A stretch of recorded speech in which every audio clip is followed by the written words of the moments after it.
परेशानी जानी कर तू नादानी। कटनियन करे हाई से जिया पिया, कटनियन करे हाई से जिया पिया। अब होखत नहीं के हमसे परहेजिया पिया, अब होखत नहीं के हमसे परहेजिया पिया। जब से गैला गुजरात हमरो सुनेला ना बात।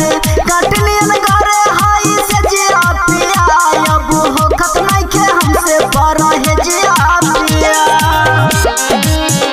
जब होखत नहीं के हमसे सिंगिंग बाय सावन राही परहेजिया पिया। जब होखत नहीं के हमसे घरे रही त बलमुआ का मन के मिट्टी भूखा हो। भर लेती पेट कुछ खा के छुछ रूखा हो। हाँ रही त बलमुआ त मन के मिट्टी भूखा हो। भर लेती पेट कुछ खा के छुछ रूखा हो। हाँ बोला खुली कवले हाई कॉलेजिया पिया, बोला खुली कवले हाई कॉलेजिया पिया। जब याद आवे लहके हाई से जिया पिया, जब याद आवे लहके हाई से जिया पिया। जब से गैला गुजरात हमरो सुनेला ना बात। कटनियन करे हाई से जिया पिया, जब याद आवे लहके हाई से जिया पिया।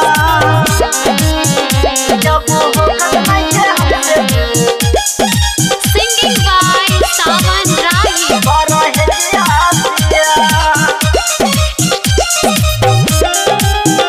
जब होखत नहीं के हमसे हाँ डीकेस रविंदर पिया तू तो बारा बहारा। जिया तानी कैसे ही बुझात मैं के तहारा। हाँ डीकेस रविंदर पिया तू तो बारा बहारा। जिया तानी कैसे ही बुझात मैं के तहारा। कब से लहकता जवानी के कर हैया पिया, कब से लहकता जवानी के कर हैया पिया।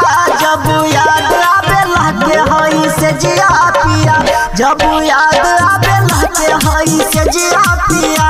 जब से गैला गुजरात हमरो सुनेला ना बात।